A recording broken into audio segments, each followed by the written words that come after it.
Muy buenas, saludos cordiales en Cristo y María. Frente a este ecologismo enloquecido y falso al que se ha subido la falsa Iglesia y que no para de promover como parte fundamental de la Agenda 2030, hoy os quiero dar lo que es sana doctrina de la Iglesia Católica. Y lo vamos a hacer leyendo un texto de un excelente teólogo y moralista, Antonio Rollo Marín.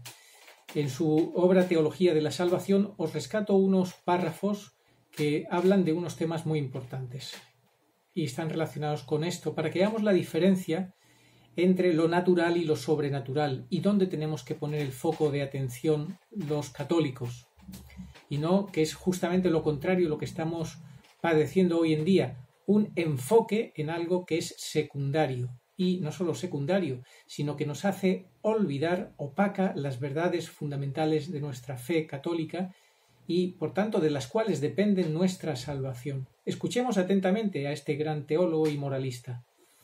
Dice así: el bien sobrenatural de un solo individuo, ojo al dato, el bien sobrenatural de un solo individuo está por encima y vale infinitamente más que el bien natural de la creación universal entera, ya que pertenece a un orden infinitamente superior, el de la gracia y la gloria. El hombre tiene obligación de conservar su vida sobrenatural a toda costa, aunque se hunda el mundo entero. Creo que este párrafo de 5 líneas, apenas 5 líneas, es para leerlo y releerlo, para que se nos meta bien en la cabeza, porque es justamente un guantazo a todo lo que estamos sabiendo, a todo lo que estamos observando, viendo y padeciendo por parte de este magisterio actual de Jorge Mario Bergoglio y de su anti-iglesia. Escuchémoslo de nuevo. El bien sobrenatural de un solo individuo está por encima y vale infinitamente más que el bien natural de la creación universal entera, eso que tanto llaman la casa común, ya que pertenece a un orden infinitamente superior.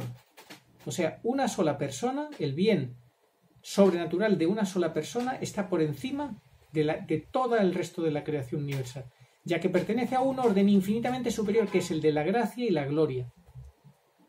El hombre tiene obligación de conservar su vida sobrenatural a toda costa, aunque se hunda el mundo entero. ¿Por qué?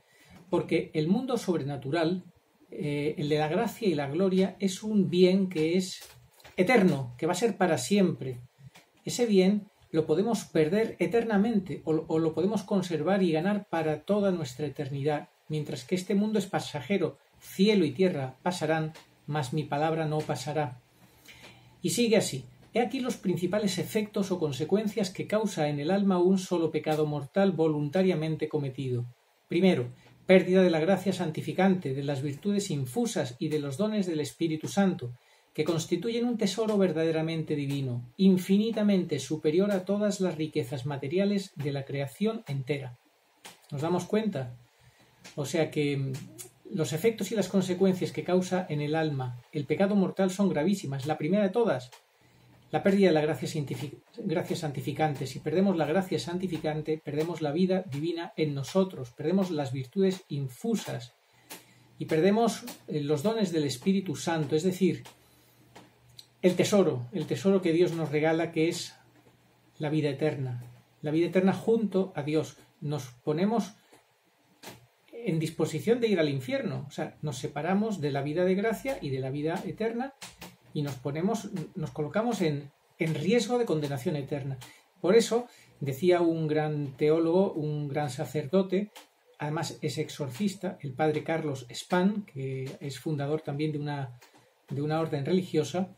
Él dice que es mucho peor, mucho más peligroso, mucho más grave una persona que está en pecado mortal que una persona que está en gracia de Dios pero que esté poseída por demonios. Es decir, si tú estás en gracia de Dios, pero porque una permisión de Dios, porque eso le ha pasado a algunos santos incluso, que han estado con posesiones demoníacas, bueno, pues estar en posesión diabólica, una persona en gracia de Dios es mucho mejor eso que no una persona que no tenga posesión diabólica pero que esté en pecado mortal, porque ha perdido la vida de gracia, ha perdido la vida divina en él y, por tanto, no se está en ese momento haciendo creedor de la salvación eterna, va camino del infierno.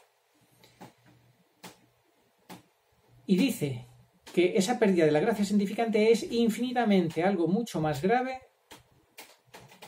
porque es superior a todas las riquezas materiales de la creación entera.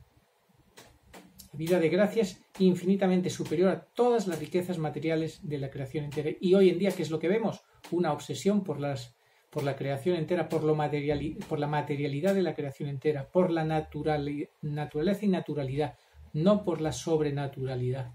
Es la vida de gracia, la vida santificante. El segundo punto, segundo efecto que causa en el alma el pecado mortal cometido voluntariamente, es la pérdida de la presencia amorosa de la Santísima Trinidad en el alma, que se convierte, dice el rollo Marín, en morada y templo de Satanás. Le abres la puerta a Satanás con el pecado mortal y gustosamente entra. Si entra uno, se va el otro. Echas a Dios de tu alma, porque el pecado mortal con Dios son incompatibles. Desobedeces a Dios, es como el hijo pródigo que se va de la casa del padre. Lo podemos decir de dos formas. El hijo pródigo se va de la casa del padre o que Dios se va del alma humana. Ese es el segundo efecto de la causa-consecuencia del pecado mortal. El tercer punto, pérdida de todos los méritos adquiridos en toda la vida pasada, por larga y santa que fuera. O sea, que todo lo que habías atesorado, los tesoros que habías atesorado para el cielo, es como pues que los pierdes. En ese momento tu cuenta del banco del cielo se queda a cero. Así de grave es el pecado mortal. El Señor dice, atesorad tesoros en el cielo. Con tu vida de gracia día a día, en la santa perseverancia, vas acumulando méritos con la gracia de Dios para la vida eterna, tesoros para el cielo. Pero esos tesoros que vas acumulando en el banco del cielo, por así decir, con el pecado mortal, tu cuenta se queda a cero. Y obviamente los puedes recuperar gracias a la confesión sacramental. Con una confesión sacramental de verdadero arrepentimiento, se recobran todos los méritos que habías adquirido por las obras buenas y vuelves a ponerte en gracia de Dios, si es que los habías perdido por culpa del pecado mortal. Si solamente eran pecados veniales, entonces lo que haces es que se aumentan tus méritos. El cuarto punto, cuarta consecuencia o efecto del pecado mortal cometido voluntariamente, pues se crea en tu alma una feísima mancha que se llama mácula anime, que deja a tu alma tenebrosa y horrible a los ojos de Dios.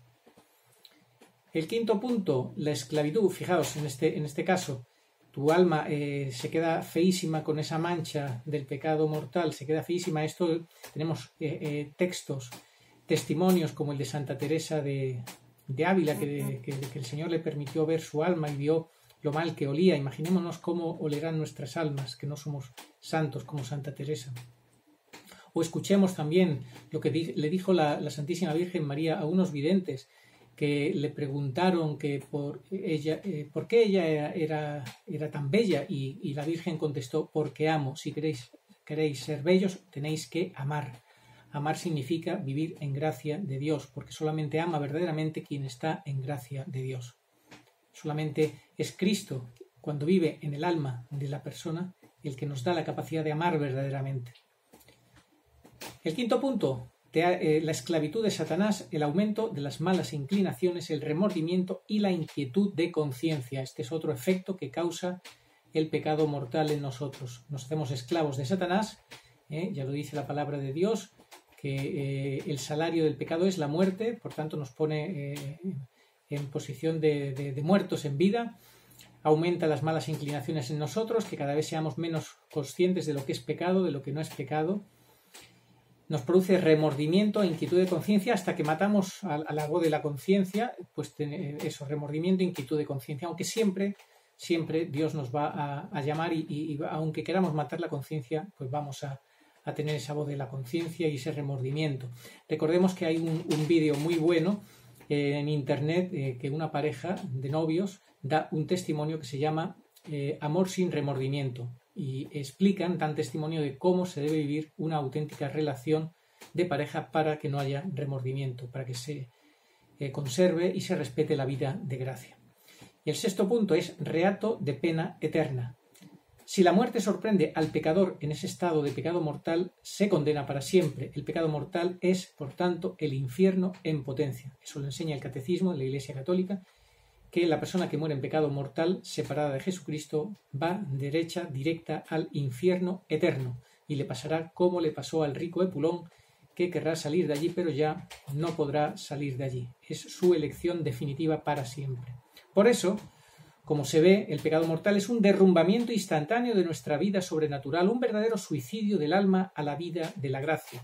Realmente tenía razón San Alfonso María de Ligorio, doctor de la Iglesia, cuando decía que el mundo le parecía como un inmenso manicomio en el que los pobres pecadores habían perdido por completo el juicio. Y con razón, también, la piadosísima reina Blanca de Navarra le decía a su hijo San Luis lo siguiente: «Hijo mío, preferiría verte muerto antes de verte cometer un solo pecado mortal».